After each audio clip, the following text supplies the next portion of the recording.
Barcha галәмнәрне дә юктан бар кылып, безләрне үзенең иге-шиге булмаган сый-хөрмәтләрендә, киң-киң нигъмәтләрендә яшәтүче Раббыбыз Аллаһ Тәгаләгә мең-мең шөкерләребез, мактау ва улуглауларыбыз булсын. Галәмнәргә рәхмәт кылып җибәрелмеш, безгә шушы хак динебезне өйрәткән иң хәерле, иң күркәм үрнәк булган сөекле пәйгамбәребезгә, Аллаһның илчесенә күңел түрләребездән чыккан дугаларыбыз, Аллаһның сәламе һәм салаваты булсын. Аллаһ Тәгалә Кур'ан-ы Кәримдә әйтә: "Я айюхаллазина аману тақуллаһ вал танзур нафсум ма каддамат лигад ваттақуллаһ инналлаһа хабирум бима таъмалун." Эй иман китергән бәндәләр, Аллаһ Тәгаләгә тақва булыгыз. Аның әмерләрен тиешенчә үтәп, тыйганнарыннан тиешенчә тыелыгыз. Һәм һәрбер җан иясе дә, һәрбер кеше үзенең иртәгәсе көне өчен нәрсә әзерләгәнен карасын диде. Иртәгәсе көнендә Раббысы каршына кайтып, аның каршына баскач, нинди гамәлләр белән ул булачак? Аллаһ Тәгалә аңа нинди гамәлләренә карап тиешле җәзаны бирәчәк? Һәрберсе карасын диде. Ваттақуллаһ, тақва булсын. Аллаһ сезнең кылган эшләрегезне белә диде. Вала такуну каллазина насуллаһа фаансахум анфусахум. Аллаһы Тәгаләне оныткан кешеләр кебек булмагыз ди. Чөнки Аллаһны онытканнары өчен Аллаһ Тәгалә әйтә, без аларга үзләрен оныттырачакбыз ди. Аллаһны оныткан кеше ул үзен дә онытачак. Һәм үзен дә хәсрәттән, газаптан сакламаячак. Үзләрен оныттырачакбыз. Улаика хумул фасиқун. Һәм алар фасиq булган бузык бәндәләрдер диде. Хашр сүрәсе 18-19 аятлары. Шулай ук Зумара сүрәсенең 54 аятында Аллаһ Тәгалә әйтте: "Ва анибу иля раббикум ва аслиму лах." Раббыгызга юнәлегез, йөзегез белән Аллаһка борылыгыз. Ва аслиму лах, Аллаһка буйсыныгыз. Буйсыныгыз Аллаһ Тәгаләгә. Мин кабли ан яатиякумул азаб. Сезгә газап килгәнне көтмәгез ди. Газап килгәнче Аллаһка борылып калыгыз. Аллаһка буйсыныгыз, thumma la tunsarun. Әгәр инде Аллаһның сезгә газабы килә икән, сез аңа юнәлеп буйсынганчы, thumma la tunsarun. Сезгә беркем дә ярдәм итә алмаячак ди. Аллаһның газабы килгәннән соң, ул газаптан сезне беркем дә коткара да, саклый да, имин кыла да алмый диде Зумара сүрәсе 54 аят. Азиз кардәшләрем, без сезнең белән яшибез шундый бер җирлектә. Дөньяның, җир шарының шундый бер җирендә без яшәгән ел фасыллары бер-берсеннән аерылып тора. Җәйнең үз сыйфатлары бар, кышның үз сыйфатлары бар. Әгәр күп кенә гарәп илләрен, мөселманнар күпләп яшәгән җирлекләрне карасак, анда кыш белән җәйнең артык аермасы юк. 1-2 сәгать булырга мөмкин. Иртәнге намаз монда алга-артка күчә, ясту. Ләкин бездә, мөхтәрәм җәмәгать, бик зур үзгәреш. Ни өчен? Чөнки кояшның без яшәгән җирлеккә карау градусы икенче булу сәбәпле, безнең җәйләребез uzun көннәре белән, кыска төннәре белән аерыла, кышларыбыз кыска көннәре белән, uzun төннәре белән аерыла. Шуңа күрә бу җирлектә яшәгән мөселман үзенең тормышын төзегәндә дә шушы ел фасыллары үзгәрүгә карап төзи. Дөньясында кыш буе кеше йорт салмый бит. Чөнки кыш көне салкын, көн озын түгел, кыска, җәй көне күп кеше төзелешкә китә, бакча эшләренә күчә. һәм җәмәгать без мөселманнар да үзебезнең изгелегебезне төзегәндә, гамәлебезне кылганда, Аллаһ белән булган мөнәсәбәтебезне төзегәндә дә әлбәттә мәҗбүр булабыз ел фасылына карап төзергә. Чөнки кыш көне төннәр озынайгач, урамда салкын көне буе йөреп булмый. Кешегә җиңел гыйлемгә бирелергә. Шуңа күрә мәдрәсәләр эшли башлый. Кеше кичләрен күбрәк Коръан укый ала. Кеше күбрәк тәһаҗүдләргә торала, чөнки әле тәһаҗүден торса да иртәнге намазсын, әле ул анда өлгерә. Шуңа күрә ул гыйлем кичләре, Коръан кичләре әҗәй җәмәгать күбебез өчен шушы озын көндезләре белән, кыска төннәре белән һәм җәйге кешене җәлеп итә торган сәфәрләр, бакчалар, башкалар хезмәтләр күп кешегә фитнәгә әйләнә. Һәм күп вакытта җәй чорында кеше күп китаплар укый алмый. Мәчетләрдә, мәдрәсәләрдә бер туктый, уку бирүләр, гыйлем бирүләр туктый. Һәм кеше кай вакыт Коръан алып кулына ничәдер бит укырга да вакыт таба алмый, гыйлем алырга һәм нишли гафиллеккә бирелә башлый. Әлбәттә җәмәгать менә шушы җәй айларында менә шушы нәрсәнедер өлгереп калырга кирәк, кайдыр барырга кирәк, нәрсәнедер төзергә кирәк, шушы вакытта да мөселман уяу булырга тиеш. Һәм шайтан васвасәсенә бирелергә тиеш түгел. Һәм мин үземне һәм сезнең һәрберегезне чакырам. Менә шушы җәй айларында да үзебезне кулда тотып, үзебезгә үзебез хисап кылырга. Чөнки без үзебезне тикшереп тормасак, biz үзебезне төзәтеп, турайтып тормасак, мөхтәрәм җәмәгать, беркем дә килеп безне турайтмас, беркем дә безне килеп төзәтмәс. Шуңа күрә Гомар ибн Хаттаб радиллаһу анһу әйткән, сезгә хисап кылынганчы ди, өлгерегез үзегезгә хисап кылырга ди. Хасибу анфусакум кабла ан тухасабу. Сине кемдер килеп тикшергәнче, син үзеңне тикшереп өлгерсәң, җәмәгать, сиңа җиңелрәк булачак. Үлчәгез үзегезне ди, хәтта сезне үлчәүгә салганчы ди. Шуңа күрә кыямәт көнендә сине үлчәүгә куеп, Аллаһы Тәгалә сиңа тиешле гадел бәя куйганчы, син бу дөньяда үзеңне күбрәк үлчәүгә салсаң, минем нинди изгелекләрем бар, нинди явызлыкларым бар, мин күпме гыйлем алдым, мин ул гыйлем белән ничек гамәл кылдым, мин Аллаһны күпме зикр итәм, күпме нәфилләр укыйм, күпме садака бирәм, күпме эшлим, нинди ялгышлыклар бар, үзеңне үлчәп торсаң, кыямәт көнендә сине үлчәүгә салга җиңелрәк булачак.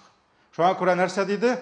Дөрестлектә, иртәгәсе көнегездә киләчәк хисапны ди, бүген үзегезгә булган хисап белән җиңеләйтегез ди.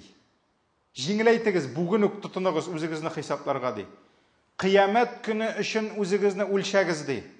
Ул көнне чөнки сез үлчәүгә салынырсыз ди, сездә булган бер сер дә качып калмас ди. Шуңа күрә кыямәт көне мәвазинул кист диде Аллаһ Тәгалә. Ягъни гаделлек үлчәүләре куелачак. Ул үлчәүгә Адәм баласының кайбер хадисләрдә килә гамәле салыначак. Кайбер хадисләрдә килә гамәл дәфтәрләре салыначак. Кайбер хадисләрдә килә Адәм баласының үзен үлчәүгә салачаклар. Менә шушы үлчәүгә салынгач безгә хәерле нәтиҗә күрәсебез килсә, без бүген үзебезне үлчи башлыйк. 5 килога арттым, ой, яки кимедем дип кенә түгел, дөньяви үлчәү турында сүз бармый. Рухи үлчәү. Безнең иманыбыз ни хәлдә? Бүген Аллаһ белән мөнәсәбәтебез ни хәлдә? Безнең намазыбыз ни хәлдә? Безнең уразаларыбыз ни хәлдә? Безнең зикр тәсбихларыбыз ни хәлдә? Безнең гыйлемебез ни хәлдә? Безнең юмартлыгыбыз ни хәлдә? Менә шушыларны без үлчәргә тиеш, хәтта безне үлчәүгә салганча. Һәм мөхтәрәм җәмәгать, Аллаһы Тәгаләнең безгә үрнәк итеп биргән сахабалар буыны. Алар безгә карый бик күп изгелек күбрәк кылдылар. Алар безгә карый изгелеген күбрәк кылса да, бездән күп мәртәбәләр Аллаһтан күбрәк курыктылар. Безнең изгелегебез дә әз. Безнең куркуыбыз да әз. Шуңа күрә Аллаһы Тәгаләгә якынайган сайын, күбрәк изгелек кылган сайын Аллаһтан күбрәк куркасың. Һәм үзеңнең изгелекләрең өчен борчыласың. Шуңа күрә Аллаһ Тәгалә Мөэминнәр сүрәсендәге аятларны иңдергәч, Аллаһ Тәгалә нәрсә диде? "Валлазина хум бираббихим ла юшрикун." Кемнәр, ягъни Аллаһ мактап, зурлап мөэминнәрне сүрәтләде һәм әйтте, алар ди Аллаһы Тәгаләгә һич кемне дә тиңдәш кылмыйлар, ширк кылмыйлар.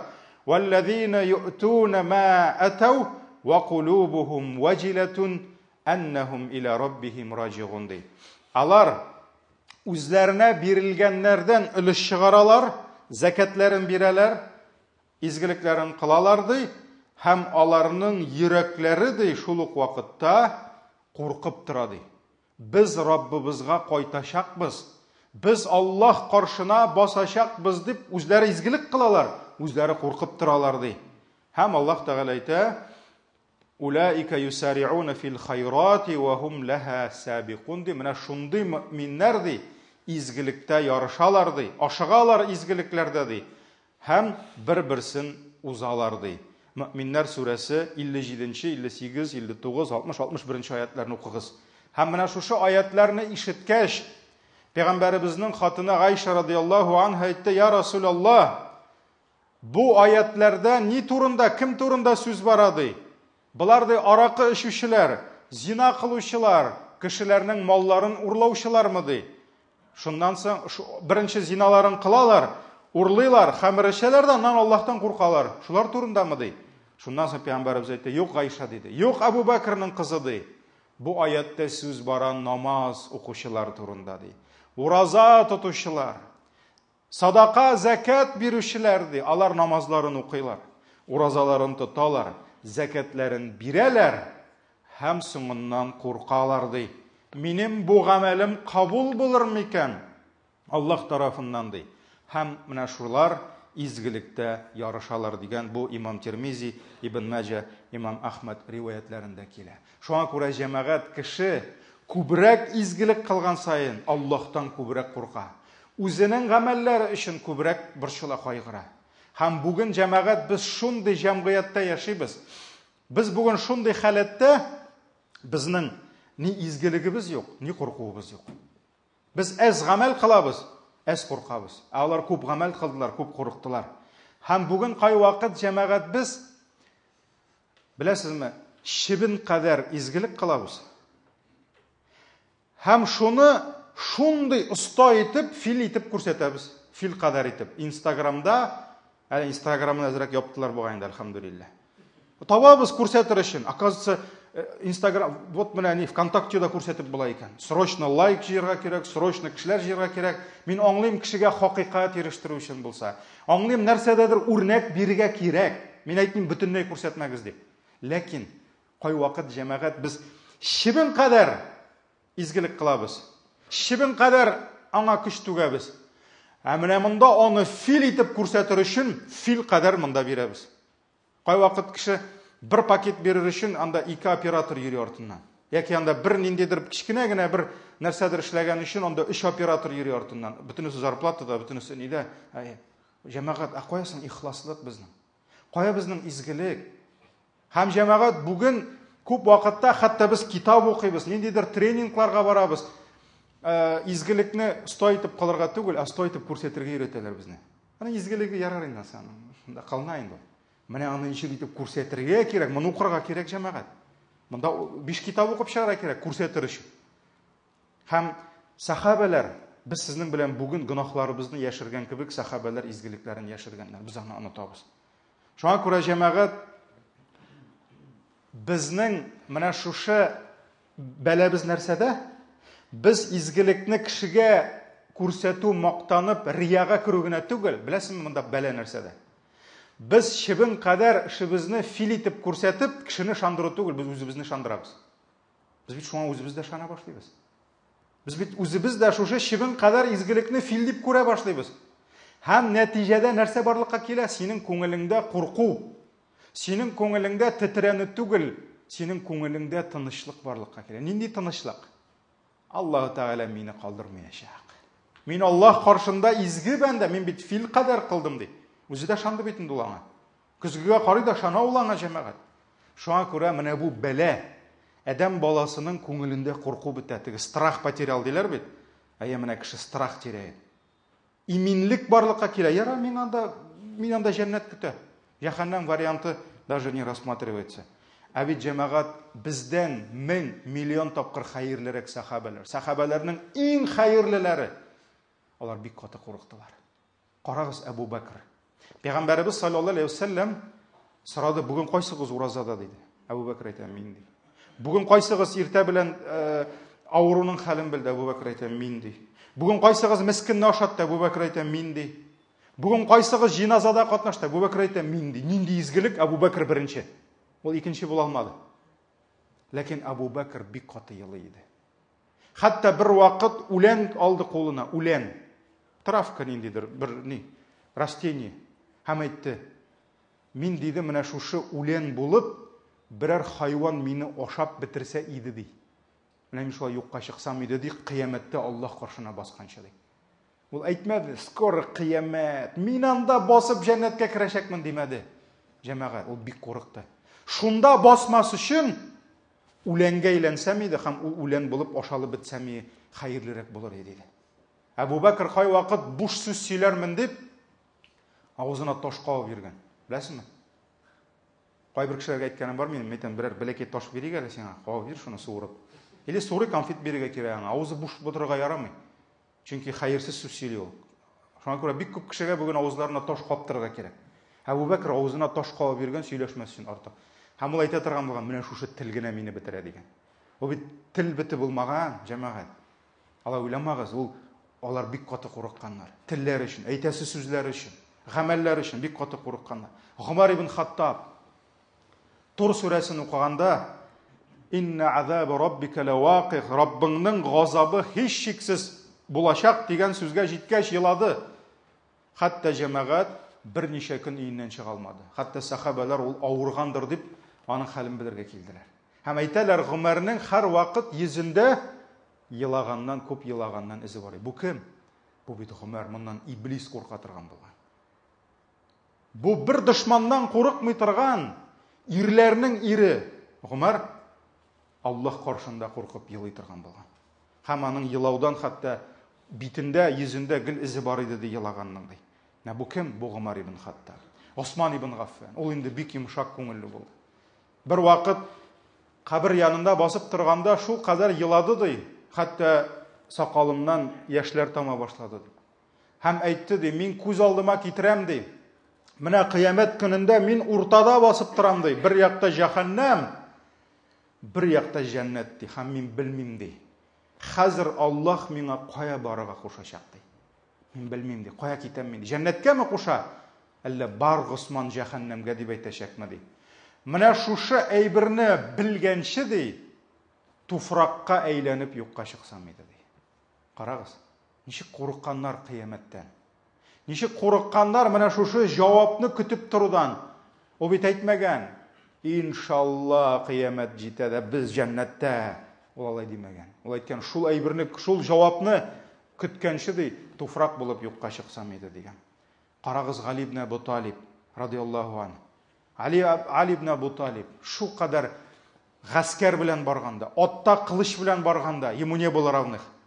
Ләкин Аллаһ каршында, Аллаһны уйлаганда, Аллаһны зикр иткәндә, Аллаһ каршында кыям, сәҗдәләргә төшкәндә, ул шул кадәр елый иде Аллаһтан куркып. Хәтта әйтә иде, иң курыкканым ике әйбер дип әйтә торган булган. Ике әйбер. Беренчесе озын киләчәккә өметләр. Ул артык озынга уйламаган, планнар кырмаган, чөнки ул белгән Аллаһның әҗәле килә дә алада китә. Беренчесе. Икенчесе нәфескә иярү, иттибаул һава дигән. Нәфескә иярү дигән. Ни өчен шушы ике әйбердән куркам дигән? Чөнки озын киләчәккә өметләр дигән, артык өметләр, ул ахиретне оныттыра дигән. Әгәр дә син мәңге яшим дип башласаң, син ахирет турында уйламыйсың да. Чөнки син үлү планыңда юк. Шулай бит? Ахиретне оныттыра дигән, нәфескә иярү хаклыктан тайпылдыра дигән. Шушы ике әйбердән куркып ул елый торган булган.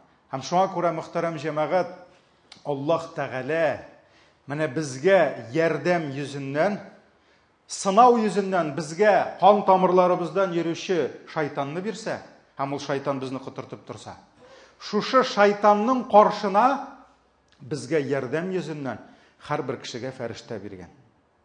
Шайтан котыртып торса явызлыкка, фәрештә безне вагазлап тора һәм һәр вакыт чакыра хаклыкка. Моңа дәлил Имам Ахмад, Имам Хаким риваятларында сахих хадис килә. Науас ибн Сам'ан радиллаһу анху тапшыра Пәйгамбәр саллаллаһу алейһи ва сәллям әйтте ди. Аллаһ Тәгалә туры юлга мисал китерде ди. Менә туры юл ди. Ул юлның ике ягында ике кыйма ди. Менә күз алдына китердек, юл ике якта ике кыйма, забор. Шулай бит, ике кыйма ди, ике стена. Шул кыймаларда ашык ишекләр ди, дверной проемнар ди, ашыгалар. Ишекләр, монда ишекләр ди. Һәм ишекләрдә пәрдәләр ди. Пәрдә чүпрәк иленгән, ниндидер шаршау. Тимер ишекләр юк анда. Менә шул шаршаулар иленгән, пәрдәләр ди. Һәм юл өстендә ди, сиңа эндәшеп торучы зат бар ди, бу фәрештә. Һәм ул нәрсә дип әйтә ди? Әй кешеләр, барыгыз да шушы туры юлдан гына барыгыз, кырларга бурылмагыз дип әйтә ди. Менә бу ишекләргә ярамый кирегә.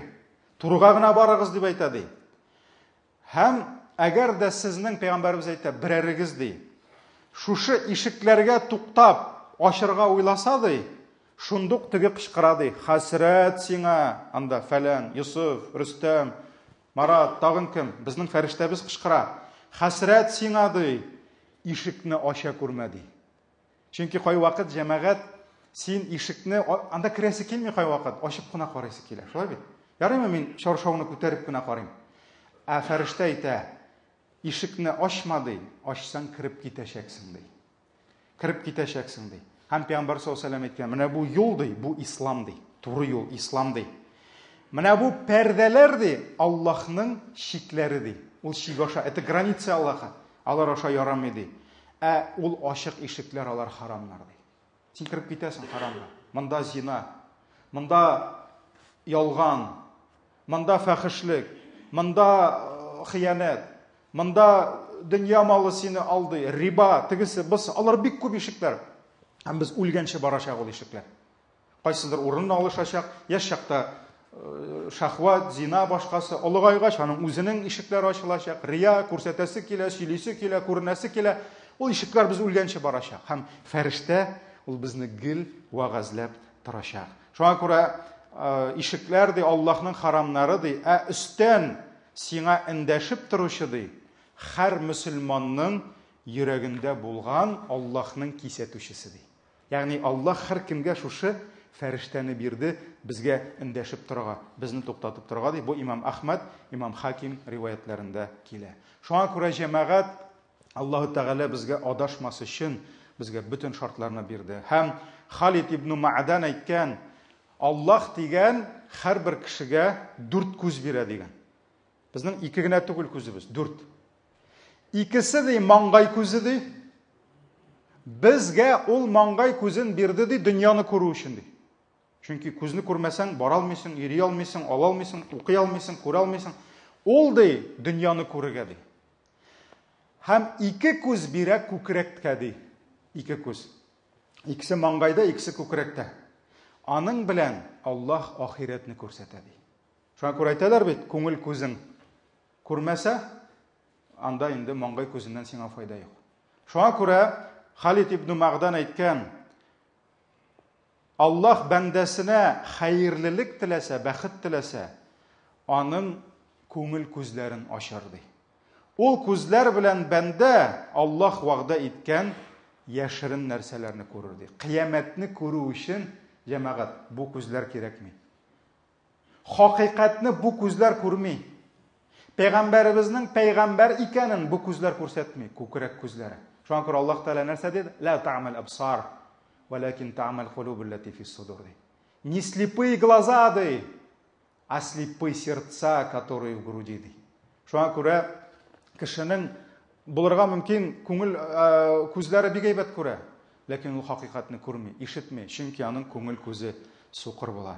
Шуңа күрә Аллаһ Тәгалә нәрсә диде? Аларның йөрәкләрендә бикләр диде. Мөхәммәд сүрәсе 24-нче аят. Газиз кардәшләрем, Аллаһ Тәгалә биргән гомерләребезне Аллаһ разый булган хәерле эшләргә сарыф итик.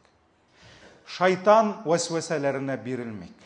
Шушы җәй чырларында, фитнәле чырларда, урам тулы гаврат, урам тулы ялангач хатын-кызлар йөргәндә, Аллаһ Тәгаләдән куркыйк, күзләребезне төшерик. Ни кадәр харамнан тыелсак, шуның кадәр хәләлнең тәме тәмлерәк булачак. Ни өчен бик күп ирләр бүген өйләрендәге хатыннарының тәмен тыя алмыйлар? Чөнки алар хатын-кызның тәмен урамнан эзлиләр. Зинадан эзлиләр. Шуңа күрә Аллаһ аларга хәләл хатыннарның тәмен бирми. Ни өчен кеше хәләл ризыкның тәмен тыя алмый?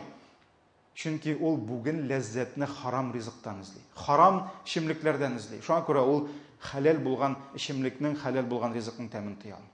Шуңа күрә Аллаһ Тәгаләгә тақва булыйк. Раббим безгә хәерле, һәрберебезгә дә җәйләребезне хәерле итеп үткәрергә, Аллаһ Тәгаләне онытмыйча, аңа зикр тәсбихларыбызны онытмыйча, намазларыбызны калдырмыйча Аллаһка гыйбадәт кылып яшәргә Раббим насип итсен. Баракаллаху лана ва лакум фил Кур'анил азим ва нафa'ана бил аяти ва зикрил хаким иннаху хувал гафурur rahim.